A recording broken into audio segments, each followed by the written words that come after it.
A lot more to come on that. And as we continue with Eyewitness News Extra Time tonight, she could be the nation's first freedom rider. More than 100 years before Rosa Parks, Elizabeth Jennings integrated New York City's public transit system. The story of an unsung civil rights hero. Next.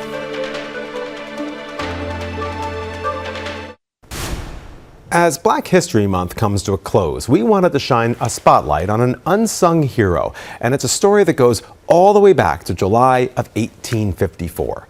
Elizabeth Jennings, a 27-year-old black schoolteacher, boarded a 3rd Avenue Railroad Company horse car in Lower Manhattan.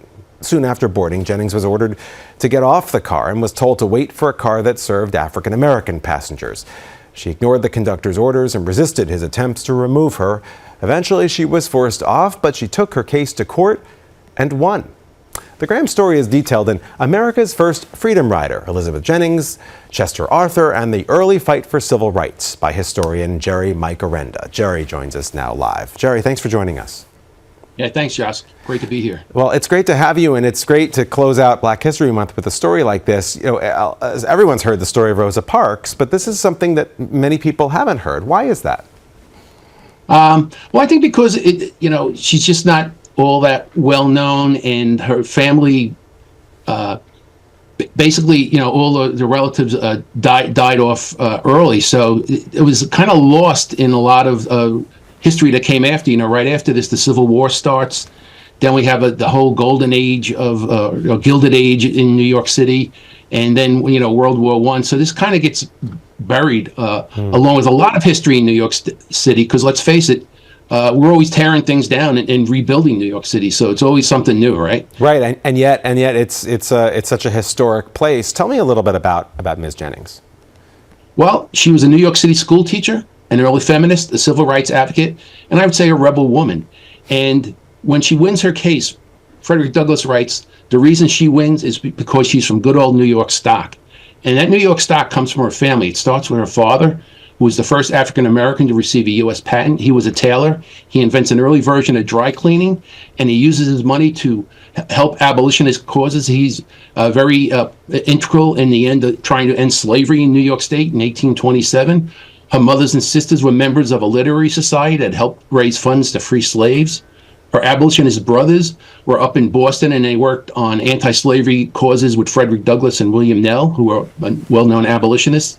And I think even more importantly sometimes than this case is Elizabeth started the first kindergarten for black children in 1895 here in New York State. And those kindergartens went on long after she died. So she had an impact on people who don't even know her. And of course, in 2019, under the She Built New York program, she was awarded a statue in Manhattan, and we're working on trying to get that done now. That's amazing. So, it actually wasn't all that long ago that the MTA didn't exist and public transportation was all privately owned, but this was a long time ago that this happened. It was very early. She took her case to court, sued the driver and the conductor and the railway system, and won. Talk a little bit about how once there became a subway, everything was already integrated because of that court decision. This was such an early, fight in the battle to integrate. Yeah, and I think that's important to remember because when Lincoln comes to make his famous Cooper Union speech in 1860, he was a very observant guy, and he comes around and he looks at New York, and he sees that all these different races, we're all living together. We're sitting on horse cars. People aren't fighting. They're all getting together.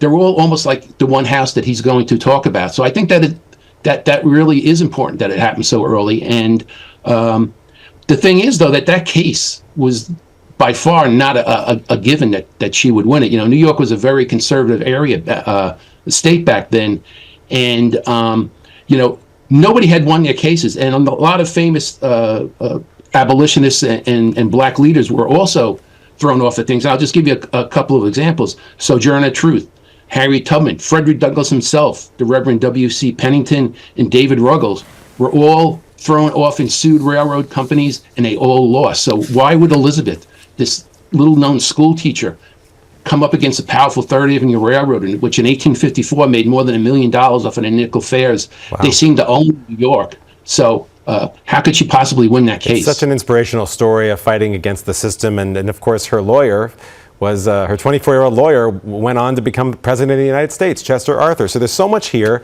You've detailed it all in your book, America's First Freedom Rider. Jerry Micarenda, it's a great pleasure to have you on. Thanks so much for your time tonight. Thanks for having me. All right, and thank you.